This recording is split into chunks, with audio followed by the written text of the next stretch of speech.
ኢየሱስ ክርስቶስ ዘኦመ ስም ለዘይጼውኦ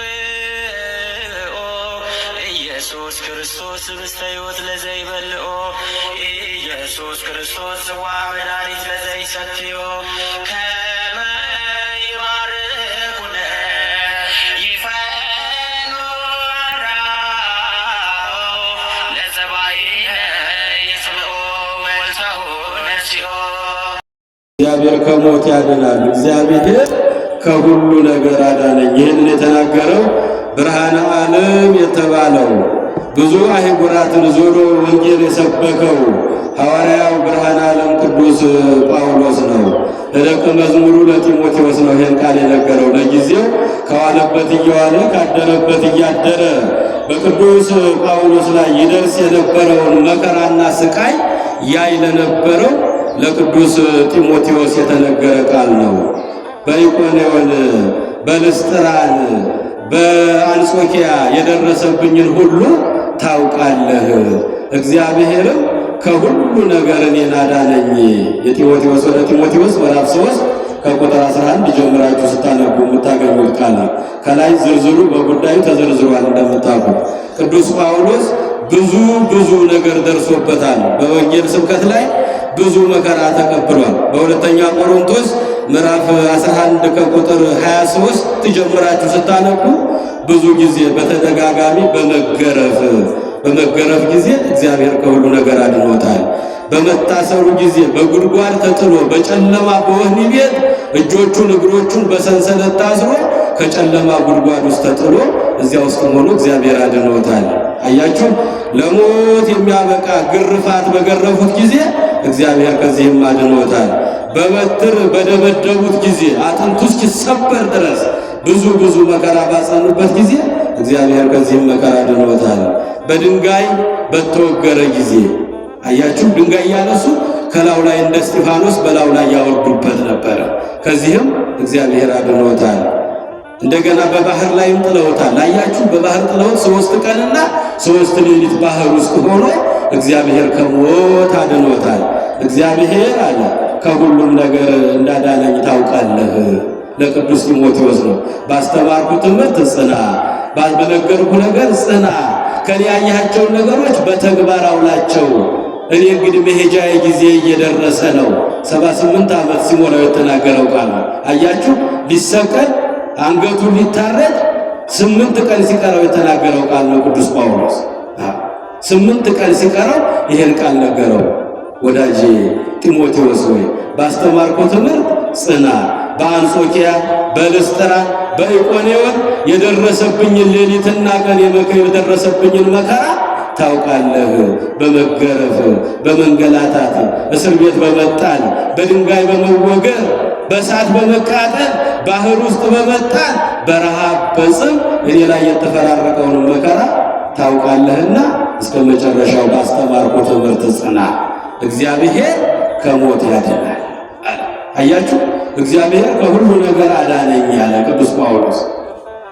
ለሞት የሚያበቃ ግርፋት በገረፉት ጊዜ እግዚአብሔር ካዳነው፣ በድንጋይ በደበደቡት ጊዜ እግዚአብሔር አዳነው፣ በእሳት በጣሉት ጊዜ እግዚአብሔር አዳነው፣ ባህር ውስጥ እጁን እግሩን አስረው በጣሉት ጊዜ በባህር ውስጥ ሳለ እግዚአብሔር ከዚያም አዳነው። እግዚአብሔር ከሁሉ ነገር እንዳዳነኝ ታውቃለህ። ኢየሱስ ክርስቶስን በማምለክ ሊኖሩ የሚወዱ ሁሉ ይሰደዳሉ፣ ይገረፋሉ፣ ይንገላታሉ፣ መከራ በመከራ ላይ ይደራረብባቸዋል አለው ቅዱስ ጳውሎስ ለጢሞቴዎስ ነው። እንዲበረታ እንዲጠነክር ነው። ነገር ግን ክፉዎች ሰዎችና አታላዮች በክፋት ላይ ክፋትን እየጨመሩ ይሄዳሉ። አንተ ግን በተማርከው ትምህርት ጽና፣ በአንጾኪያ፣ በኢቆንዮን፣ በልስጥራ በሌላ የወረደውን መከራ ታውቃለህና እግዚአብሔር ግን ከሁሉ ነገር አዳነኝ አለ። እግዚአብሔር ከሁሉ ነገር ሁላችንንም ያድናል። እግዚአብሔር ከሁሉ ነገር ያድናል። ወን ሁሉ አዳነኝ እግዚአብሔር። እግዚአብሔር ግን ከዚህ ሁሉ መከራ አዳነኝ፣ አንተም በተማርከው ትምህርት ጸንተህ ኑር እያለ ጢሞቴዎስን ነው የነገረው። ፍጻሜው ለሁላችንም ነው። ባስተማርኳቸው ትምህርት ጸንታችሁ ኑሩ። በሃይማኖት ስትኖሩ ብዙ መከራ አለባችሁ። አያችሁ እግዚአብሔር ልጆች፣ ብዙ መከራ አለባችሁ። ይገርፏችኋል፣ ያሳድዷችኋል፣ ያፈናቅሏችኋል፣ ያንገላቷችኋል። በስሜ በሰው ሁሉ ዘንድ የተጠላችሁ ትሆናላችሁ ብሎ ጌታችን ኢየሱስ ክርስቶስ በማቴዎስ ወንጌል 13ኛው ምዕራፍ ላይ በማርቆስ ወንጌል እንደተናገረው ቅዱስ ጳውሎስም ይህንን አበክሮ ነው የተናገረው ለጢሞቴዎስ። ነቢየ እግዚአብሔር ዳዊትም እንዲህ ብሏል፣ እግዚአብሔርን ፈለግሁት መለሰልኝም ከመከራዬ ሁሉ አዳነኝ አለ ቅዱስ ዳዊት። የእግዚአብሔር ሰዎች መውደቅ፣ መነሳት፣ ማግኘት፣ ማጣት፣ መሾም፣ መሻር፣ መክበር፣ መዋረድ ይፈራረቅባቸዋል። በተለይ በእግዚአብሔር ስም ሲሆኑ ብዙ መከራ ያመጣባቸዋል። ቅዱስ ዳዊት ምን አለ? በመዝሙር 33 ቁጥር 4 ላይ እግዚአብሔርን ፈለግሁት መለሰልኝም በመከራዬ ጊዜ አዳነኝ። ከመከራ ያድናል እግዚአብሔር። አያችሁ እግዚአብሔር ልጅ ወዲያ ወዲህ ሳለን ወደ እግዚአብሔር መቅደስ እንምጣ። በመቅደሱ ሆነን እንጠብቀው ሙሽራውን ኢየሱስ ክርስቶስን። ወን ኩሉ አድኃነኒ እግዚአብሔር፣ እግዚአብሔር ግን ከሁሉ ነገር አዳነኝ አለ ቅዱስ ጳውሎስ። ለጊዜው ለጢሞቴዎስ ነው በሃይማኖት ጸንቶ በምግባር ቀንቶ እንዲኖር እስከ መጨረሻው እንዲጸና ይህንን ምክር ሰጠው። ፍጻሜው ለሁላችን የተሰጠ መጽሐፍ ቅዱሳዊ ሕይወት የሆነ ዘላለማዊ የእግዚአብሔር ቃል ነው። ከዚያ በኋላ ምን አለ? ሁለተኛ ጢሞቴዎስ ምዕራፍ 4 ከቁጥር 7 ጀምሮ እኔ ፈጽሜ ግዳጄን ጨርሻለሁ፣ የማርፍበት ዕድሜም ደርሷል። ሰናየ ገድለ ተጋደልኩ፣ መልካሙን ገድል ተጋድያለሁ፣ ሩጫዬንም ጨርሻለሁ፣ ሃይማኖቴን ጠብቄአለሁ። እንግዲህስ የጽድቅ አክሊል ይቆየኛል አለ ቅዱስ ጳውሎስ። ሊያርዱት አንገቱን በሮማ አደባባይ 8 ቀን ሲቀረው ነው ይሄን ወንጌል የሰበከው። እየሰማችሁ ነው? ከቃሉ ጋር ናችሁ? እስከ ሕይወቱ ሕቅታ ድረስ 8 ቀን ሲቀረው አያችሁ። ሰናየ ገድለ ተጋደልኩ፣ መልካሙን ገድል ተጋድያለሁ፣ ሩጫዬን ጨርሻለሁ፣ ሃይማኖቴን ጠብቄአለሁ። ከዚህ በኋላ የጽድቅ አክሊል ተዘጋጅቶልኛል። እንዲህ ነው ክርስትና እንግዲህ እስከ ሕይወት ፍጻሜ ድረስ ነው። ቅዱስ ጳውሎስ ታዲያ በሕይወት በነበረበት ዘመን ይሄ ሁሉ ቅድም ያልኳችሁ ብዙ ይገርፉት ነበረ። ብዙ ቦታ ጊዜ ታስሮ ነበረ። ለሞት የሚያበቃ ግርፋት ይገረፍ ነበረ። በበትር ደጋግመው ይደበድቡት ነበረ። በድንጋይ ይወገር ነበረ። በባህርም ተጥሎ ነበረ። እግዚአብሔር ከዚህ ሁሉ መከራ አዳነኝ አለ። ሁለተኛ ቆሮንቶስ ምዕራፍ 11 ቁጥር 23 ላይ የእግዚአብሔር ልጆች ምእመናን እንግዲህ እግዚአብሔር ከብዙ ነገር ያድነናል ስናምነው፣ በእምነት ከጸናን፣ በምግባር ከቀናን እንደነ ቅዱስ ጳውሎስ እስከ መጨረሻው ሕቅታ ድረስ ሁሉንም በትዕግስት ከተቀበል እግዚአብሔር ከምንም ነገር ያድነናል። የመጀመሪያ ከጭንቀት ያድነናል እግዚአብሔር። የተጨነቁ ብዙ ሰዎች አሉ አይደለም? የሚያስጨንቀን ብዙ ጉዳይ አለ። የሚያሳዝነን፣ አንገታችንን የሚያስደፋን፣ ዛሬ ምን ሊሆን ነገ ምን ሊፈጠር ነው እያል ብዙ የምንጨነቅ ሰዎች አለ። በተጨነቅን ጊዜ ወደ እግዚአብሔር ቤት እንምጣ፣ ወደ መቅደሱ እንምጣ። አያችሁ ሶበተ መንደብኩ ጸዋይኩ ለእግዚአብሔር ወጸራይኩ ሀበ አምላኬ ወጸራይኒ ወአቅድሜው ውስተ እዘሪሁ። በጨነቀኝ ጊዜ አለ ነቢየ እግዚአብሔር ዳዊት። እየሰማችሁ ነው? በጨነቀኝ ጊዜ፣ በከፋኝ ጊዜ፣ ግራ በገባኝ ጊዜ፣ መንገዱ በጠፋብኝ ጊዜ ወደ እግዚአብሔር ተጣራሁ፣ ወደ አምላኬም ጮኽኩ አለ። ወጸራይኩ ሀበ አምላኬ፣ ወደ አምላኬም ጮኽኩ። ወሰማኒ በጽርሐ መቅደሱ ቃሌ፣ በቤተ መቅደሱ ሆኖ ጩኸቴን ሰማኝ። ጩኸታችንን ይስማን መድኃኒዓለም። አያችሁ በጨነቀን ጊዜ ወዴት ነው መምጣት ያለብን? ወደ እግዚአብሔር ቤት። ሶበተ መንደብኩ ጸዋይኩ ለእግዚአብሔር። በጨነቀኝ ጊዜ፣ ግራ በገባኝ ጊዜ፣ በከፋኝ ጊዜ፣ ቀኑ በጨለመብኝ ጊዜ ወደ እግዚአብሔር ጮኽኩ፣ ወደ አምላኬም ተጣራሁ። ወሰማኒ በጽርሐ መቅደሱ ቃሌ፣ በቤተ መቅደሱ ሆኖ ጩኸቴን ሰማኝ። ወጽራሄኒ በአቅድሜው ውስተ እዘኒሁ፣ ጩኸቴ ልመናዬ ወደ ጆሮው ገባልኝ። አያችሁ እግዚአብሔር ልጆች፣ አሁን ያለነው በመቅደሱ እኮ ነው።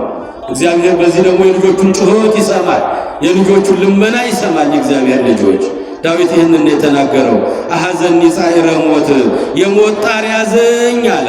የአመፃ ፈሳሽም አስፈራኝ፣ የሲኦል ጣርም ከበበኝ፣ የሞት ወጥመድም ደረሰብኝ። አያችሁ ዳዊት ንጉሥ ነው፣ ግን መውደቅ መነሳት አለ። በዚህ ዓለም ሲኖር ማግኘት፣ ማጣት፣ መክበርን፣ መዋረድን፣ መሾምን፣ መሻርን ያየ ነበረው ዳዊት አባታችን በተለያየ ፈተና በመጣበት ጊዜ አሐዘኒ ጻዕረ ሞት፣ የሞት ጣር ያዘኝ፣ የአመፃ ፈሳሽም አስፈራኝ፣ የሲኦል ጣርም ከበበኝ፣ የሞት ወጥመድም ደረሰብኝ። በጨነቀኝ ጊዜ፣ በከፋኝ ጊዜ፣ ግራ በገባኝ ጊዜ፣ ቀኑ በጨለመብኝ ጊዜ ወደ እግዚአብሔር ተጣራሁ። ወጸራይኩ ኀበ አምላኬ፣ ወደ አምላኬ ጮኽኩ። ወሰማኒ በጽርሐ መቅደሱ ቃሌ፣ በቤተ መቅደሱ ሆኖ ጩኸቴን ሰማኝ፣ ልመናዬን ሰማኝ፣ ሐዘኔን ሰማኝ፣ ለጥያቄ መልስ ሰጠኝ። ወጽርሐኒ ቦአ ቅድሜሁ ውስተ እዘኒሁ፣ ጩኸቴ፣ ልመናዬ፣ ሐዘኔ ወደ እግዚአብሔር ጆሮ ገባልኝ። ክብርና ምስጋና ለአምላካችን ይሁን። የእኛንም ጩኸት ይስማን መድኃኔዓለም። አያችሁ የእግዚአብሔር ልጆች፣ በጨነቀን ጊዜ ወደ እግዚአብሔር ቤት ነው መምጣት ያለብን። ከዳዊት ከቅዱስ ዳዊት ከልበ አምላክ ከነቢዩ ከንጉሡ ዳዊት የምንማረው በጨነቀኝ ጊዜ አለ። የሞት ጣር በመጣብኝ ጊዜ፣ የአመፃ ፈሳሽ ባስፈራኝ ጊዜ፣ የሲኦል ጣር በከበበኝ ጊዜ፣ የሞት ወጥመድ በደረሰብኝ ጊዜ ሰው በተመንደብኩ ጸዋዕክዎ ለእግዚአብሔር፣ በጨነቀኝ ጊዜ በከፋኝ ጊዜ ወደ እግዚአብሔር መጣሁ። ወጸራይኩ ኀበ አምላኬ፣ ወደ አምላኬ ጮኽኩ። ወሰማኒ በጽርሐ መቅደሱ ቃሌ፣ ጩኸቴንም በቤተ መቅደሱ ሆኖ ሰማኝ። ወጽርሐኒ ቦአ ቅድሜሁ ውስተ እዘኒሁ፣ በመዝሙር 17 ቁጥር 4 ጀምራችሁ ስታነቡ የምታገኙት ነው። መዝሙረኛው ልበ አምላክ ዳዊት በዝማሬ መዝሙር 17 ከቁጥር 4 ጀምራችሁ ስታነቡ የምታገኙት ቃል ነው። በጨነቀን ጊዜ ወደ እግዚአብሔር ቤት እንምጣ። የእግዚአብሔር ልጆች፣ ሌላ መጽናኛ በዚህ ዘመን ምንም ነገር የለም። ወደ እግዚአብሔር ቤት መቅረብ ብቻ ነው። ወደ እሱ እጃችንን መዘርጋት ብቻ ነው። ከእግዚአብሔር ከኃያሉ ከእግዚአብሔር ክንድ በታች ራሳችሁን አዋርዱ፣ እርሱ ስለ እናንተ ያስባልና የሚያስጨንቃችሁን ሁሉ በእርሱ ላይ ጣሉት አለ ቅዱስ ጴጥሮስ። ደግሞ አያችሁ፣ ቅዱስ ጴጥሮስ ይህን ቃል ተናገረ። የሚያስጨንቃችሁን፣ የሚያሳስባችሁን፣ የሚያስተክዛችሁን ሁሉ በእርሱ ላይ ጣሉት፣ ከኃያሉ ከእግዚአብሔር ክንድ በታች ራሳችሁን አዋርዱ፣ እርሱ ስለ እናንተ ያስባልና የሚያስጨንቃችሁን ሁሉ በእርሱ ላይ ጣሉት። አንደኛ ጴጥሮስ ምዕራፍ 5 ቁጥር 7 ላይ የሚያስጨንቀንን፣ የሚያሳዝነንን፣ የሚያስተክዘንን፣ የሚያስፈራንን ሁሉ አንተ ታውቃለህ እንበለው። እንደ ነቢዩ ሕዝቅኤል ጌታ እግዚአብሔር ሆይ አንተ ታውቃለህ ነበር ይለው ነበር። አንተ ታውቃለህ። ሁሉን የሚያደርግ እሱ ስለሆነ፣ ሁሉ የሚሆነው በእርሱ ፈቃድ ስለሆነ ከኃያሉ ከእግዚአብሔር ክንድ በታች ራሳችሁን አዋርዱ፣ እርሱ ስለ እናንተ ያስባልና የሚያስጨንቃችሁን ሁሉ በእርሱ ላይ ጣሉት። በእግዚአብሔር ላይ እንጣለው። የእግዚአብሔር ልጆች፣ በጨነቀኝ ጊዜ ነው ያለው ዳዊት። በከፋኝ ጊዜ፣ ግራ በገባኝ ጊዜ ወደ እግዚአብሔር ተጣራሁ፣ ወደ አምላኬ ጮኽኩ። አምላኬም በቤተ መቅደሱ ሆኖ ጩኸቴን፣ ልመናዬን ሰማኝ ይላል። ወደ እግዚአብሔር መጥተን ስናለቅስ እንባችን ይታበሳል። ወደ እግዚአብሔር መጥተን ስንጸልይ ጸሎታችን ይሰማልናል። አዝነው ተከፍተው የመጡ ሰዎች እንባቸው ተጠርጎ ደስ ብሏቸው በደስታ ወደ ቤታቸው ይመለሳሉ። ወደ እግዚአብሔር ሲመጡ ከልብ አምነው ከመጡ። አያችሁ፣ ከኃያሉ ከእግዚአብሔር ክንድ በታች ራሳችሁን አዋርዱ፣ እርሱ ስለ እናንተ ያስባል፣ እርሱ ስለ እናንተ ይጨነቃል። የሚያስጨንቃችሁን ሁሉ በእርሱ ላይ ጣሉት። አንደኛ ጴጥሮስ ምዕራፍ 5 ቁጥር 7 ላይ፣ በማቴዎስ ወንጌል ምዕራፍ 6 ቁጥር 25 ላይ ስለምትበሉት፣ ስለምትጠጡት፣ ስለምትለብሱት አትጨነቁ፣ አትጨነቁ ብሎናል መድኃኔዓለም። መለኮታዊ ዘላለማዊ ቃሉ ነው። የፍጡር አይደለ የፈጣሪ ዓለማት ቃል ነው። አትጨነቁ፣ ነገ በሚሆነው ነገር አትጨነቁ። የሚያስጨንቃችሁን ሁሉ በዚህ ላይ ጣሉ። ቀና በሉ፣ የሰማይ ወፎችን ተመልከቷቸው። በዛፍ ላይ የሚኖሩት እነሱ ምስጋና ያቀርባሉ። ጭጭጭጭ እያሉ ምስጋና በቋንቋቸው ለአምላካቸው ምስጋና ያቀርባሉ። የውሃ ማድጋ የላቸውም፣ ጎተራ የላቸውም፣ እህል የሚያስቀምጡበት ልብስ መቀየሪያ የላቸውም። በዛፉ ላይ ሆነው ጭጭጭጭ እያሉ ፈጣሪን ያመሰግናሉ።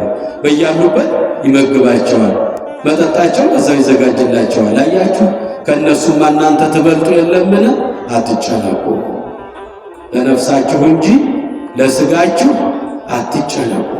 ምን እንበላለን፣ ምን እንጠጣለን፣ ምን እንለብሳለን እያላችሁ ልጆች አትጨነቁ ይለናል መድኃኒታችን ኢየሱስ ክርስቶስ። የሚያስጨንቃችሁን ሁሉ በእኔ ላይ ጣሉት። ከሰማይ ወፎች ተማሩ። በዛፍ ላይ ይኖራሉ፣ በዚያው ይበላሉ፣ እዚያው ይጠጣሉ፣ በዚያ ሆነው ምስጋና ያቀርባሉ። ከእነሱም እናንተ ትበልጡ የለምን? ከእናንተ መካከል ተጨንቆ በቁመቱ ላይ አንድ ክንድ መጨመር፣ ከፀጉር ፀጉሩ መካከል አንዲቱን ነጭ ማድረግ የሚችል ማን አለ? ይህን ጥቂት ነገር ማድረግ የማትችሉ ስለ ብዙ ነገር ለምን ትጨነቃላችሁ? አትጨነቁ ይላል። ክብርና ምስጋና ለመድኃኔዓለም ይሁን። የሚያስጨንቀንን ለማን ነው መስጠት ያለብን? ለአምላካችን ለመድኃኔዓለም ነው። አያችሁ እግዚአብሔር ልጆች፣ ቅዱስ ጳውሎስ እግዚአብሔር ከሁሉ ነገር አዳነኝ አለ። መጨነቅ አለ፣ መገረፍ አለ፣ መሰደድ አለ፣ መንገላታት አለ፣ ወደ ባህር ላይ መጣል አለ፣ እስር ቤት መጣል አለ፣ በድንጋይ መወገር አለ። ከዚያ ሁሉ ያዳነውን አምላክ እግዚአብሔር ከሁሉ ነገር እንዳዳነኝ ታውቃለህ። በሃይማኖት ጽና፣ ባስተማርኩ ትምህርት ጸንተህ ኑር፣ ባስተማርናችሁ ትምህርት ጸንታችሁ ኑሩ እያላችሁ ነው እግዚአብሔር ቃል። ከጭንቀት ያድናል እግዚአብሔር። በሁለተኛ ደረጃ ከእስር ቤት ያድናል እግዚአብሔር። ከእስር ቤት የታሰሩትን ይፈታል መድኃኔዓለም። በብዙ ነገር የታሰሩ ብዙ ወገኖቻችን አሉ። ከእስር ቤት ይፈታል።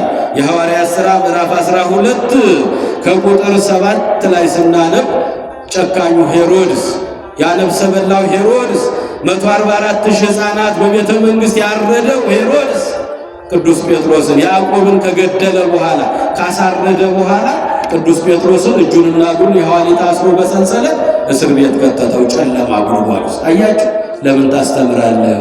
ኢየሱስ ክርስቶስ የሚለውን ስም ለምን ትጠራለህ?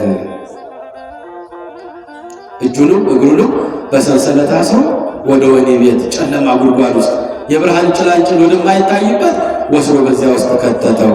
ቅዱስ ጴጥሮስ እዚያ ውስጥ ሆኖ ጸሎት ያደርስ ነበረ። በመንፈቀ ሌሊት የእግዚአብሔር መልአክ ታላቁ መልአክ ወረደለት። ክብርና ምስጋና ለመድኃኔዓለም ይሁን። አያችሁ እግዚአብሔር ልጆች፣ አዎ ለኛ የተዘጋ ሰዎች የዘጉትን እግዚአብሔር ይከፍተዋል። ሰዎች ዘግተው በሁለት ወታደር ዙሪያውን በአራት ወታደር ተከቦ እንዲጠበቅ 2-3 በር ያለው እስር ቤት እዚያ ውስጥ ገብቶ ጉድጓድ ውስጥ ጨለማ ውስጥ ብርሃን ጭላንጭል እንዳያይ ተፈርዶበት እጁና እግሩ በሰንሰለት ታስሮ የወደቀው ጴጥሮስ እየጸለየ ሳለ የእግዚአብሔር መልአክ ወረደ፣ በተዘጋ ቤት ውስጥ ገባ። ጴጥሮስ ጴጥሮስ አለው። ጎኑን ነካ ነካ አደረገውና ተነሳ አለው። ያን ጊዜ ብድግ ሲል እጁ ላይና እግሩ ላይ የታሰረው ሰንሰለት በጥስጥስ ብሎ ወደቀለት። ክብርና ምስጋና ለመድኃኔዓለም ይሁን። እግዚአብሔር አለ ቅዱስ ጳውሎስ ከሁሉ ነገር አዳነኝ። ከሁሉ ነገር ያድናል እግዚአብሔር። ከጭንቀት ያድናል፣ ከእስር ቤት ያወጣል። አያችሁ ጴጥሮስ አለው። ጎኑን ነካ ነካ አደረገለት። ተነስና ቁም አለው።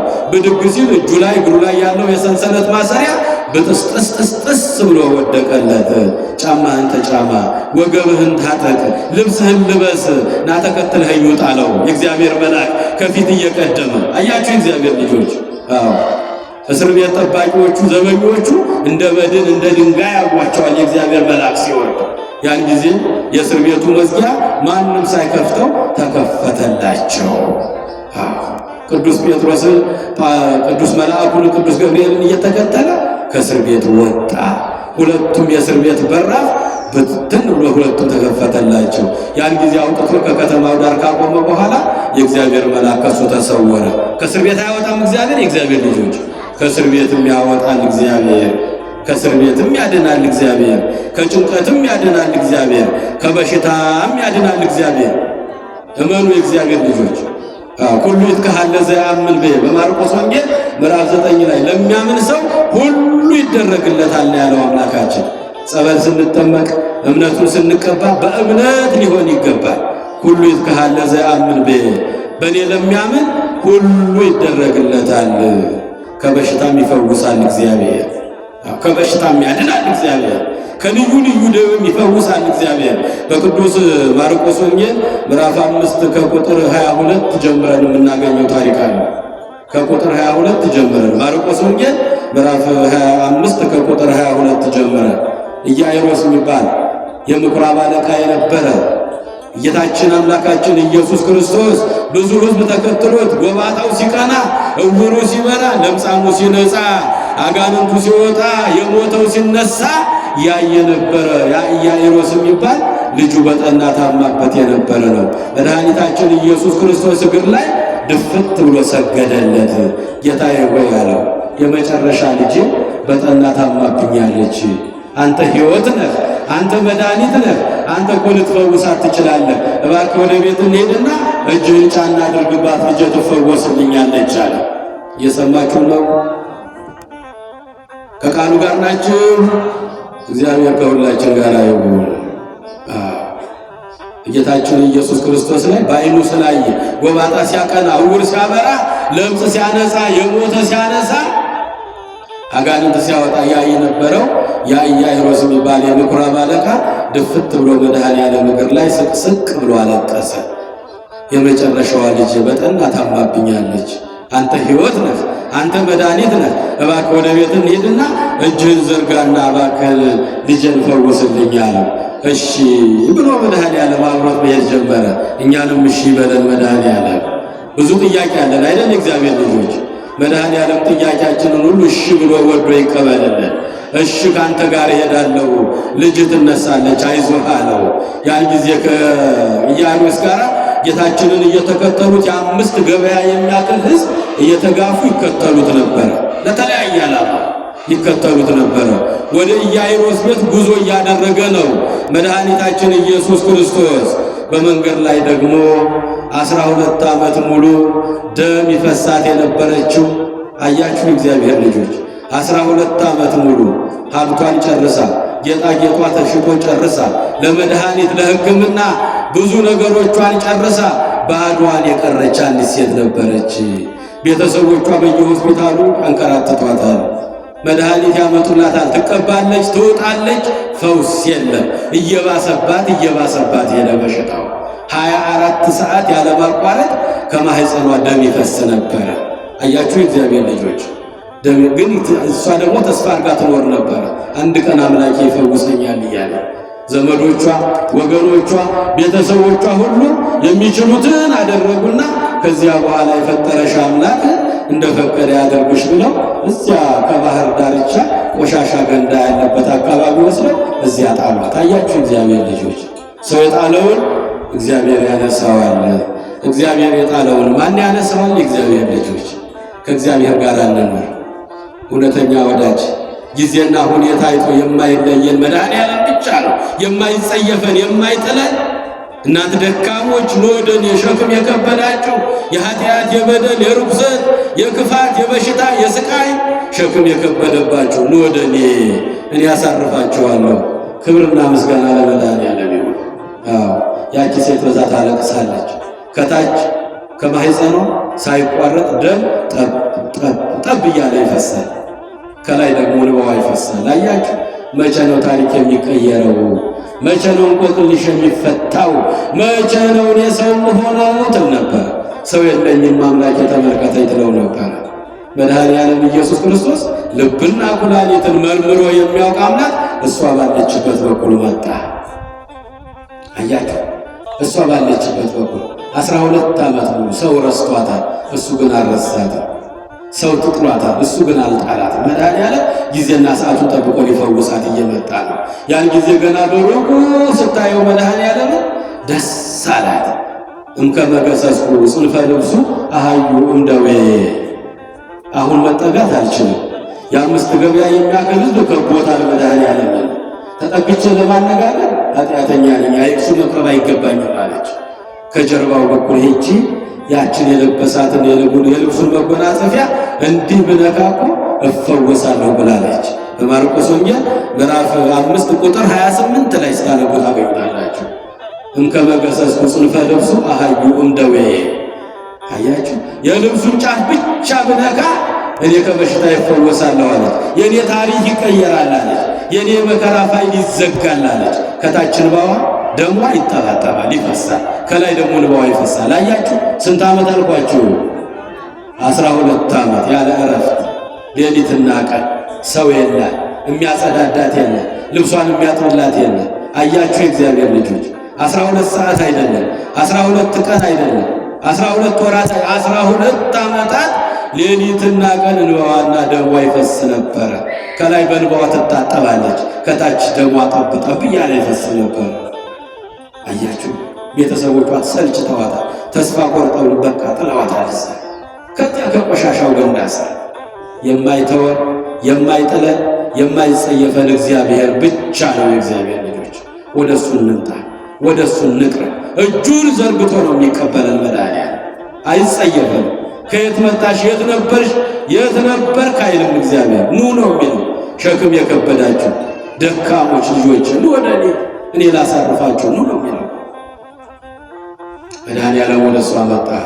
ያን ጊዜ ከጀርባው በኩል ዘወር አለችና ተጋፍታ፣ አያችሁ፣ በዚህ ሲገፋት በዛ፣ በዚህ ሲገፋት በዛ እያለች ከመድኃኒዓለም ጀርባ ዞረችና መጎናጸፊያውን ብቻ እንዲነካ አደረገች። 12 ዓመት ሳይቋረጥ ይፈስ የነበረው ደሟ ቀጥ አለላት። ክብርና ምስጋና ለመድኃኒዓለም ይሁን። እግዚአብሔር ከሁሉ ነገር ምን ይላል ርዕሳችን? እግዚአብሔር ከሁሉ ነገር ያድናል። ከበሽታ ያድናል፣ ከጭንቀት ያድናል፣ ከስሜት ያድናል፣ ከሞትም ያድናል። የእግዚአብሔር ልጆች እግዚአብሔር ከሁሉ ነገር፣ ሁሉም ነገር ከእግዚአብሔር በታች ነው። እምከመገሰስኩ ጽንፈ ልብሱ አሃዩ እምደዌ፣ የልብሱን ጫፍ ብቻ የነካሁ ቀን እኮ እኔ እፈውሳለሁ አለች። የእኔ ታሪክ ይቀየራል አለች። የእኔ እንቆቅልሽ ይፈታልኛል አለች። በዓለም መድኃኒት ልድን አልችልም፣ እሱ ነው የሚያድነኝ፣ መድኃኒት የእሱ ነው አለች። አያችሁ፣ ገና ሲመጣ ደስ አላት፣ አመነች፣ በልቧ አመነች። እግዚአብሔር ልብን ነው የሚያየው። የእግዚአብሔር ልጆች ልባችንን ክፍት እናርገው፣ ልባችንን እንስጠው። ሀበኒ ወልደ ልበከ ወአዕይንቲከኒ ፍዝና ወዚአየከ፣ ልጄ ልብህን ስጠኝ። አያችሁ፣ በመጽሐፈ ምሳሌ ምዕራፍ 23 ቁጥር 23 ላይ ሀብትህን አይደለም፣ ንብረትህን አይደለም፣ ዝናህን አይደለም፣ ስልጣንህን፣ ዕውቀትህን አይደለም፣ ልጄ ልብህን ስጠኝ። ዓይኖችህም መንገዴን ይውደዱ። ልባችን ክፍት ይሁን። በልቧ እኮ ይሄን ያሰበችው። ከሰው ጋር አላወራችም። ሰው የለም በዙሪያዋ፣ ብቻዋን ናት። አያችሁ፣ በቆሻሻው ገንዳ ስር ነው የተጣለችው። እምከመገሰስኩ ጽንፈ ልብሱ አሃዩ እምደዌ፣ የልብሱን ጫፍ ብቻ ብነካ እኔ ከደዌ እፈወሳለሁ ብላ በልቧ አመነች። ያን ጊዜ መጣ መድኃኒታችን፣ ሕይወት መድኃኒት የሆነው አምላክ እንደተባለው በጀርባ በኩል መጣችና የልብሱን መጎናጸፊያውን ነካ ስታረገው ሳይቋረጥ ይፈስ የነበረው ደሟ ቀጥ አለላት። ክብርና ምስጋና ለመድኃኒዓለም ይሁን። ያን ጊዜ መድኃኒዓለም ዘወር አለና ተመለከተ። ማን ነው? መኑ ገሰሰኒ ጽንፈ ልብሴ፣ ልብሴን የነካ ሰው ማን ነው እናንተ አላቸው ሐዋርያትን። እንዴ ጌታ ሆይ ብዙ ሕዝብ ነው የሚከተል፣ የ5 ገበያ የሚያክል ሕዝብ፣ ግማሹ መልክህን ለማየት፣ ግማሹ ትምህርትህን ለመስማት፣ ግማሹ 5 እንጀራ 2 ዓሣ በርክቶ ስትመግብ ያንን ለመመገብ ለተለያየ ዓላማ ብዙ ሕዝብ ይጋፋል እኮ፣ ይነካሃል እኮ። ማን ነካኝ እንዴት ትላለህ አምላካችን አሉት። አያችሁ፣ የለም ከኔ ኃይል ወጥቷል። ታሪኩ የተቀየረለት ሰው አለ። ልብሴን የነካ የተፈወሰ አምኖ የመጣ ሰው አለ ብሎ መድኃኒዓለም ዘወር ብሎ ትክ ብሎ ሲያያት፣ አያችሁ የእግዚአብሔር ልጆች፣ ያን ጊዜ ስቅስቅ ብላ ለቀሰች። የደስታ እንባ ተንቀጠቀጠች። ተጋፋችና መድኃኒዓለም እግር ላይ መጣችና እግሩ ላይ ድፍት ብላ ለቀሰች። እኔ እኮ ነኝ አለችው። ታሪክ የተቀየረው እኔ እኮ ነኝ። እንቆቅልሽ የተፈታው እኔ ነኝ። የ12 ዓመትም ፋይል የተዘጋው የመከራው ፋይል የኔ ነው። የዳንኩት የተፈወስኩት እኮ እኔ ነኝ አለች። ልጄ ሆይ አለ። ልጆች ሆይ ይበለን መድኃኒዓለም። እየሰማችሁ ነው? ልጄ ሆይ ሃይማኖትሽ አዳነሽ፣ እምነትሽ አዳነሽ፣ ከበሽታሽ ተፈወሽ፣ በሰላም ወደ ቤትሽ ግቢ አላት። አያችሁ እግዚአብሔር ልጆች፣ ምንም ወጪ ሳታወጣ ሐኪም ቤት ቢሆን ቀጠሮ ይሰጠናል፣ ለቸካፕኑ ይለናል፣ እንደገና መድኃኒት ሊቀይርላችሁ ይለናል፣ እንደገና ሌላ ቦታ ደግሞ ሂዱና ሲታዩና ላቦራቶሪ ያስነሳችሁ ይለናል። አያችሁ እግዚአብሔር ግን እንዲሁ በማየት ብቻ ይፈውሳል። አያችሁ እያየን ብቻ ይፈውሰናል መድኃኒዓለም። አንቺ ሴት ልጄ ሆይ ነው ያላት መድኃኒዓለም። ልጄ ሆይ እምነትሽ አዳነሽ፣ ልብህን ስጠኝ ነው ያለው። አያችሁ ልቧን ሰጥተዋለች። እምከመገሰስኩ ጽንፈ ልብሱ አሃዩ እምደዌ፣ የልብሱን ጫፍ ብቻ የነካው ቀን እኔ ድናለሁ፣ እኔ እፈወሳለሁ አለች።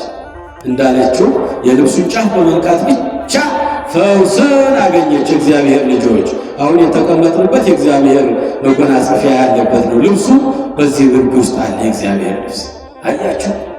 በትንቢተ ኢሳይያስ ምዕራፍ 6 ከቁጥር 1 ጀምረን ስናነብ ኢሳይያስ በራእይ ያየው እግዚአብሔርን በረጅምና ከፍ ባለ ተራራ ላይ ዙፋኑን ዘርግቶ ተቀምጦ አየሁት አለ። የልብሱ ዘርፍ ደግሞ በቤተ መቅደስ ሞልቷል አለ። ክብርና ምስጋና ለመድኃኒዓለም ይሁን። እመኑ የእግዚአብሔር ልጆች፣ እንፈወሳለን። ማመን ብቻ ነው። እግዚአብሔርን አለ በረጅምና ከፍ ባለ ዙፋን ላይ ዙፋኑን ዘርግቶ ተቀምጦ አየሁት። የልብሱ ዘርፍ ደግሞ መቅደሱን ሞልቶታል አለ ነቢየ እግዚአብሔር ኢሳይያስ። ትንቢተ ኢሳይያስ ምዕራፍ 6 ከቁጥር 1 ላይ አምነን ከመጣን አፈሩ መድኃኒት ነው፣ ቅጠሉ መድኃኒት ነው፣ መጎናጸፊያው መድኃኒት ነው። የእግዚአብሔር ልጆች እዚህ ግቢ ሁሉ ድህነት የሚሰጥ ነው። ማመን ብቻ ነው የሚያስፈልገው። እሷ እኮ አላነጋገረችው። እዚህ ጋር ዳብሰኝ አላለችው። እዚህ ጋር ንካልኝ አላለችው። እስቲ ጸሎት አድርግልኝ አላለችም እኮ።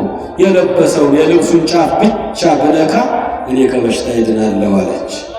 እንከመ ገሰስኩ ጽንፈ ልብሱ አሃዩ እምደዌ ማርቆስ ወንጌል 5 ቁጥር 28 ላይ የልብሱን ጫፍ ብቻ መንካት ይበቃኛል፣ እኔ እንዲባረኩ ቀን እድናለሁ አለች። የልብሱን ጫፍ ነካች፣ ተፈወሰች። ልጄ እምነትሽ አዳነሽ፣ ተፈስሒ ደስ ይበልሽ፣ በሰላም ወደ ቤትሽ ሂጂ አላት መድኃኒዓለም። ክብርና ምስጋና ለመድኃኒዓለም ይሁን። ይህን እየተነጋገሩ ሳለ የኢያኢሮስ የመቷይዛ የኢያኢሮስ ልጅ አርፋ ነበረ፣ በሞት ተለይታ ነበር። አያችሁ መርዶ ነጋሪዎች መጡ። ያን ጊዜ ኢያኢሮስ ልጅህ ሞታለች እኮ ለምን ታለቅመዋለህ? ለምን ታንገላታዋለህ? ናና ለቀብር ድረስ አሉት። መርዶ ነጋሪዎች መጡ። ልጅቱ ሞታለች፣ ተገንዛለች፣ መቃብሩ ተቆፍሮላታል፣ ወደ አፈር ልትገባ ነውና ቶሎ ድረስ ተብሎ መርዶ ነጋሪዎች መጡ። ያን ጊዜም እሱ ወደዚያ ወደዚህ አላለም። ድፍት ብሎ መድኃኒዓለም እግር ላይ አሁንም አለቀሰ። ጌታ ሆይ ልጄን ፈውስልኝ፣ ልጄን ከሞት አንሳልኝ አለው። እመን እንጂ አትፍራ። ማርቆስ ወንጌል ምዕራፍ 5 ቁጥር 36 ላይ እየሰማችሁ ነው። እዚሁ ናችሁ የእግዚአብሔር ልጆች፣ በደንብ እየሰማችሁ ይሆን? እመን እንጂ አትፍራ፣ ልጅህ ትነሳለች አለው። የሞት ያነሳ መድኃኒዓለም። እመን እንጂ አትፍራ፣ እመኝ እንጂ አትፍሪ፣ እመኑ እንጂ አትፍሩ ይላቸዋል የእግዚአብሔር ልጆች። እምነታችን የጸና ይሁን።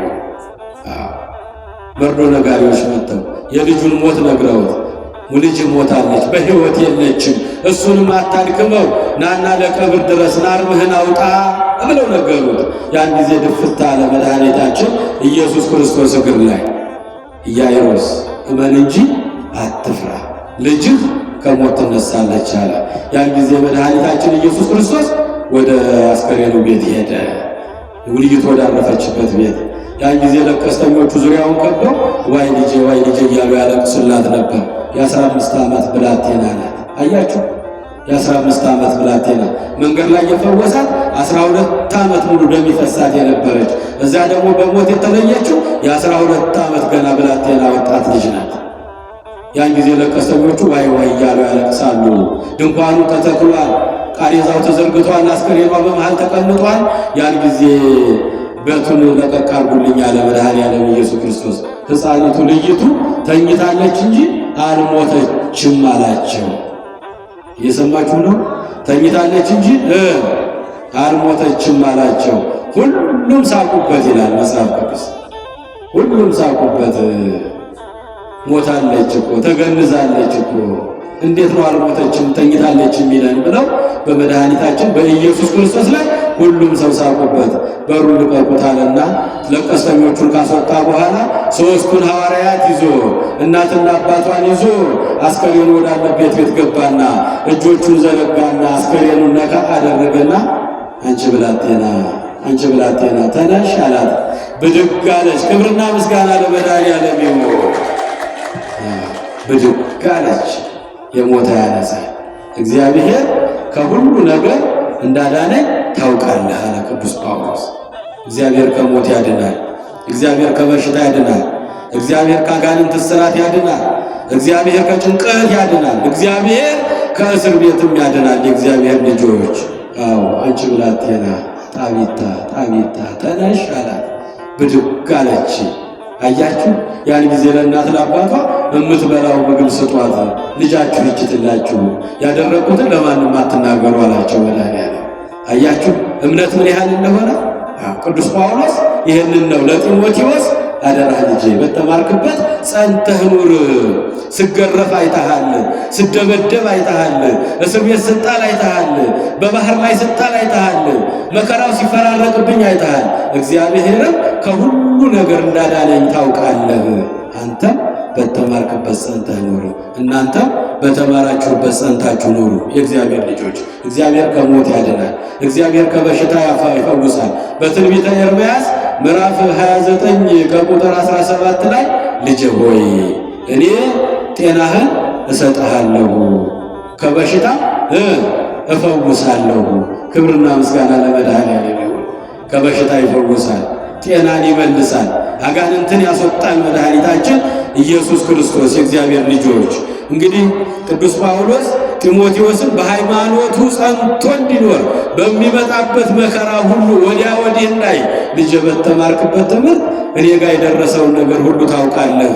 በአንጾኪያ፣ በኢቆንዮን፣ በልስጥራን የደረሰብኝን የተፈራረቀብኝን መከራ ሁሉ ታውቃለህ። እግዚአብሔር ግን ከሁሉ አድኖኛልና አንተም በተማርክበት ጸንተህ ኑር። በተማራችሁበት ጸንታችሁ ኑሩ። የእግዚአብሔር ልጆች የትምህርታችን ዋናው ማዕከሉ በተማርንበት በሰማነው ቃል ጸንተን መኖር ነው። ትናንት የነበረው ዛሬም ያለው ዓለምንም አሳልፎ የሚኖር መድኃኒዓለም ኢየሱስ ክርስቶስ የእነዚህን ሁሉ አሁን የዘረዘርናቸውን የፈወሰ የዳሰሰ ከሞት ያነሳ አምላክ ዛሬም ከኛው ጋር ነው ያለው። እሱ ወረት የለበትም። የኛ ልብ ነው ከሱ የራቀው። የእግዚአብሔር ልጆች እግዚአብሔር ከዚህ ሁሉ ችግር ያወጣል። በቅዱስ ማቴዎስ ወንጌል ምዕራፍ 17 ከቁጥር 14 ላይ አንድ ቃል አለ። ከአጋንንትም ያወጣል እግዚአብሔር። አጋንንት በሽታ ያድናል መድኃኒዓለም። ከቁጥር 14 ላይ ከዕለታት አንድ ቀን በማቴዎስ ወንጌል 17 ቁጥር 1 ጀምረን ስናነብ ወደ ተራራው ላይ ደብረ ታቦር ላይ ብርሃነ መለኮቱን ለመግለጥ 8ቱን ሐዋርያት በደብሩ ስር ተወና 3ቱን ሐዋርያት ይዟቸው ወደ ደብረ ታቦር ላይ ወደ ተራራው ላይ ወጣ። በዚያ በታች ያሉትን ሐዋርያት ግን ብዙ በሽተኛ ወደ እነሱ እያመጡ እባካችሁ አድኑልን፣ እባካችሁ ፈውሱልን እያሉ ምዕመናን ልጅ የታመመባቸው ሐዋርያትን ያስጨንቋቸው ነበረ። ሐዋርያትም በሽተኞቹን አጋድመው ይጸልዩላቸው ነበረ። ሐዋርያት ግን መፈወስ አልቻሉም ነበር ይላል። አያችሁ መፈወስ አልቻሉም ነበር። መድኃኒዓለም በተራራው ላይ ነው ያለው። ብርሃነ መለኮቱ ሙሴን ከሙታን መካከል፣ ኤልያስን ከብሔረ ሕያዋን መካከል 3ቱን ሐዋርያት ከምድር ላይ አውጥቶ ብርሃነ መለኮቱን እዚያ ላይ እየገለጠ ነበር። አምላክነቱን ክብሩን እየገለጠላቸው ነበረ። በዚህ ሰዓት ታች ያሉት ሐዋርያት ምዕመናን ያስቸግሯቸው ነበረ። ልጆቻችን ታመውብናል ፈውሱልን እያሉ ያስቸግሯቸው ነበር። መፈወስ ግን ተሳናቸው። አያችሁ መፈወስ ተሳናቸው። ገና በደንብ አላመኑም ነበረ። ጌታ እኮ ቃል ገብቶላቸዋል። ዕውራንን አብሩ፣ ድውያንን ፈውሱ፣ ጎባጣን አቅኑ፣ ለምጻሙን አንሱ፣ አያችሁ የሞተውን አንሱ። በማቴዎስ ወንጌል ምዕራፍ 10 ላይ ይህን ቃል ገብቶላቸው ግን ገና ያማላመኑ ይጠራጠሩ ነበረ። በዚህ ሰዓት ጌታችን ኢየሱስ ክርስቶስ ከተራራው ላይ በወረደ ጊዜ ሲተራመሱ አያቸው። እንዲያው ልጁ በጠና የታመመበት ሰው ይላል ማቴዎስ ወንጌል 17 ቁጥር 14 ላይ ልጁ ክፉ አጋንንት ያደረበት ነው። ጥርሱን የሚያስገጥጠው ነው። አያችሁ ዓይኑን የሚያስፈጥጠው ነው። በእሳት ላይ ይጥለዋል፣ በውሃ ላይ ይጥለዋል፣ አረፋ ያስደፍቀዋል። ያገኘውን ሁሉ ባገኘው ነገር እያነሳ ይፈነክታል። ወገኖች ይፈነክታል። ሰው ወላጆቹ ተማረዋል፣ ተጨንቀዋል። በሆነ ሰዓት ይመጣና በሽታው መሬት ላይ ይጥለዋል፣ ጥርሱን ያስገጥጠዋል፣ አረፋ ያስደፍቀዋል፣ ያሰቃየዋል። ብዙ ጊዜ ነው ይሄ የሆነበት። ያንን አምጥተው ለሐዋርያት ፈውሱልን ያሏቸው። ሐዋርያት መፈወስ አቃታቸው። መድኃኒታችን ከዚያ ከተራራው ላይ ሲወርድ የዚያ የልጅ ቤተሰብ አባት ወላጅ አባት መጣና መድኃኒዓለም እግር ላይ ድፍት አለና ጌታ ሆይ ልጄን ፈውስልኝ። አንዳንዴ ባህር ላይ ይጥለዋል፣ አንዳንዴ እሳት ላይ ይጥለዋል፣ አረፋ ያስደፍቀዋል፣ ጥርሱን ያስገጥጠዋል፣ ብዙ ነገር ያደርገዋል። በላዩ ላይ ያደረው ሰይጣን እያሰቃየው በሞትና በሕይወት መካከል ነውና ልጅ ያለው እባክህ ጌታ ሆይ ልጄን ፈውስልኝ አለው። ወደ እኔ አምጡት አለ መድኃኒዓለም። አያችሁ፣ አይጸየፍም፣ አይሰለች መድኃኒዓለም። ወደ እኔ አምጡት አለ። ያን ጊዜ ተሸክመው የግድ አምጡና መድኃኒዓለም እግር ስር አስቀመጡት። ያን ጊዜ መድኃኒዓለም እጁን ዘረጋና አንተ ክፉ መንፈስ ውጣ ሲለው ያን ጊዜ አስጓርቶት አረፍ አስደፍቆ ጥሎት ወጣ። ክብርና ምስጋና ለመድኃኒዓለም ይሁን። ከአጋንንትም ያድናል መድኃኒዓለም። እግዚአብሔር ከሁሉ ነገር እንዳዳነኝ ታውቃለህ። በተማርክበት ጸንተህ ኑሩ፣ በተማራችሁበት ጸንታችሁ ኑሩ። የእግዚአብሔር ልጆች ወዲያ ወዲህ አትበሉ። ወዲያ ወዲህ ማለት ለጽድቅ አያበቃም፣ ድነት አይገኝም። በአንድ ቦታ ጸንቶ መተከል ነው ያለብን የእግዚአብሔር ልጆች። አረፍ አስደፍቆት አስጓርቶት አስጭሆ ለቆት ወጣ። ያን ጊዜ ልጁ ብድግ አለና ቆመ። ለወላጆቹ ሰጣቸው። ይኸው ልጃችሁ ድኖላችኋል አላቸው። መድኃኒዓለም የሚሳነው ምንም ነገር የለም። ያን ጊዜ አባቶቻችን ሐዋርያት ወደ መድኃኒታችን ወደ ኢየሱስ ክርስቶስ ቀረባሉና ጌታ ሆይ አሉት፣ ዕውራንን አብሩ፣ ለምጻሞችን አንጹ፣ ጎባጣውን አቅኑ፣ አጋንንትን አውጡ፣ የሞተውን አንሱ ብለህ እኮ ሥልጣን ሰጥተህን ነበረ። ብዙ ጸለየናል፣ ብዙ ስምህን ጠርተናል፣ ግን ልናድነው እኮ አልቻልንም። ለአንተ ወዲያ ወጣ። ለአንተን ሲያይ አረፍ አስደፍቆ አስጓርቶ ጮሆ ወጣ። ለእኛ ግን ይሄ በሽታ ሊወጣ ያልቻለው ለምንድን ነው አላቸው። እየሰማችሁ ነው? ለምንድን ነው ይሄ ደዌ፣ ይሄ በሽታ፣ ይሄ አጋንንት ከእሱ ሊወጣልን ያልቻለው? በጸሎታችን መፈወስ ያልቻልነው ለምንድን ነው? ምክንያቱ ምንድን ነው ብለው ሐዋርያት ጌታችንን ጠየቁት። ስለ እምነታችሁ ማነስ ነው አላቸው። አያችሁ እግዚአብሔር ልጆች፣ ስለ እምነታችሁ ምንድን ነው? ማነስ ነው። አዎ የሰናፍጭ ቅንጣት የምታህል ሃይማኖት ቢኖራችሁ ይህን አጋንንት ማውጣት አይደለም፣ ይህን በሽታ መፈወስ አይደለም። ተራራውን ከዚህ ተነስተህ እዛ ተተከል ብትሉት ይነሳላችኋል። ዛፉን ከዚህ ተነቅለህ እዛ ተወርወር ብትሉት ይወረወርላችኋል። አንዳች የሚሳናችሁ ነገር የለም። እናንተ ጋር የጎደለው እምነት ነው አለ እግዚአብሔር አምላካችን። ስለዚህ እግዚአብሔር ልጆች ብዙ ወገኖቻችን አሁን በየጸበሉ 8 ቀን አንዱ ጸበል፣ 3 ቀን አንዱ ጸበል፣ 15 ቀን አንዱ ጸበል እዛም በማለት ድህነት አይገኝም። አንድ ቦታ ጸንቶ ማመን ብቻ ነው። እምከመ ገሰስኩ ጽንፈ ልብሱ አሃዩም ደዌ፣ የልብሱን ጫፍ ብቻ ብነካ ከደዌ ይፈወሳለሁ ነው ያለችው። አያችሁ፣ ባነጋገረው ቢዳስሰኝ ቢነካልኝ በሽታዬን አላለችም፣ አልተጨነቀችም። እንደዛ የለበሰውን የልብሱን ዘርፍ ብነካ እፈወሳለሁ አለች። እንዳለችው ሄዳ ልብሱን ነካች፣ እሷም ከበሽታዋ ተፈወሰች። ታዲያ ጌታችንን ሐዋርያት ለምንድን ነው እኛ መፈወስ ያልቻልነው? ከእኛ የተሳነን ለምንድን ነው? አጋንንትን አውጡ፣ ዕውራንን አብሩ፣ ለምጻሙን አንሱ፣ አጋንንትን አውጡ፣ የሞተን አንሱ ብለህን ነበረ ጌታ ሆይ ለምንድን ነው ማዳን ያልቻልነው ብለው ሲሉ ስለ እምነታችሁ ማነስ ነው፣ ስለ ሃይማኖታችሁ ማነስ ነው። እውነት እላችኋለሁ የሰናፍጭ ቅንጣት የምታህል ሃይማኖት ቢኖራችሁ ይህን በሽታ መፈወስ አይደለም፣ ይህን አጋንንት ማውጣት በጣም ተራ ነገር ነው አላቸው። አያችሁ፣ ይህ ተራ ነገር ነው። ይህን ተራራ ተነስተህ እዛ ባህር ግባ ብትሉት ይገባላችኋል። ይህን ዛፍ ተነቀል ብትሉት ይነቀልላችሁ። አንዳች የሚሳናችሁ የለም። ነገር ግን ስለ እምነታችሁ ንጉድለዋል። የእግዚአብሔር ልጆች እንግዲህ የሁሉ ነገር መሰረቱ እምነት ነው። ከጭንቀት ለመዳን ማመን፣ ከእስር ቤት ለመዳን ማመን፣ ከበሽታ ለመፈወስ ማመን፣ ከአጋንንት እስራት ለመውጣት ማመን፣ ከሞት ለመዳን ከዘላለም ሞት ከሲኦል እሳት ለመዳን በእግዚአብሔር ወልድ ማመን ያስፈልጋል። እውነት እላችኋለሁ ዘአምን በእኔ ያመነ ሰው የዘላለም ሕይወት አለው ነው የሚለው። የዘላለም ሕይወት እንዲኖረን ዘላለማዊ ሕይወት እንዲኖረን ከዘላለም ሞት ከሰማያዊ እሳት እንድንድን በእግዚአብሔር ወልድ ማመን ያስፈልጋል። የእግዚአብሔር ልጆች እምነት የሁሉም ነገር መሰረቱ ነው። እንግዲህ እነዚህ ሁሉ ያየናቸው ከጭንቀት የዳኑ፣ ከእስር ቤት የዳኑ፣ ከአጋንንት የዳኑ፣ ከበሽታ የዳኑ፣ ከሞት የዳኑ ሁሉ በፍጹም ልባቸው አምነው የመጡ ናቸው። የእግዚአብሔር ልጆች ከሁሉ ነገር እንዲያድነን እኛስ ምንድነው ማድረግ ያለብን? ምንድነው ማድረግ ያለብን? በፍጹም ልባችን በእግዚአብሔር ማመን ነው። እምነት የሁሉ ነገር መሰረት ነው። በእምነታችን እንጽና፣ በሃይማኖታችን እንጽና። እዚህም እዛም አንበል። ነፋስ የበዛበት ማዕበል የበዛበት ሞገድ የበዛበት ዘመን ነው። እንደምታውቁት ጎታችሁ ብዙ ነው። የእግዚአብሔር ልጆች ከቤት ወጣችሁ የሆነ ቦታ ደርሳችሁ እስክትመለሱ መንገድ ላይ ብዙ ጉዳይ ታያላችሁ። በሃይማኖታችሁ ጽኑ። በእምነት መጽናት ያስፈልጋል። ዕብራውያን 11 ቁጥር 6 ላይ ያለ ሃይማኖት እግዚአብሔርን ደስ ማሰኘት ይቻላል እንዴ? አይቻልም። ያለ ሃይማኖት እግዚአብሔርን ማግኘት አይቻልም። እምነት መሰረት ነው። አያችሁ፣ ለምንሰራው በጎ ስራ፣ ለጾማችን፣ ለጸሎታችን፣ ለስግደታችን፣ ለምጽዋታችን፣ ለሁሉም ነገር መሰረቱ እምነት ያስፈልጋል።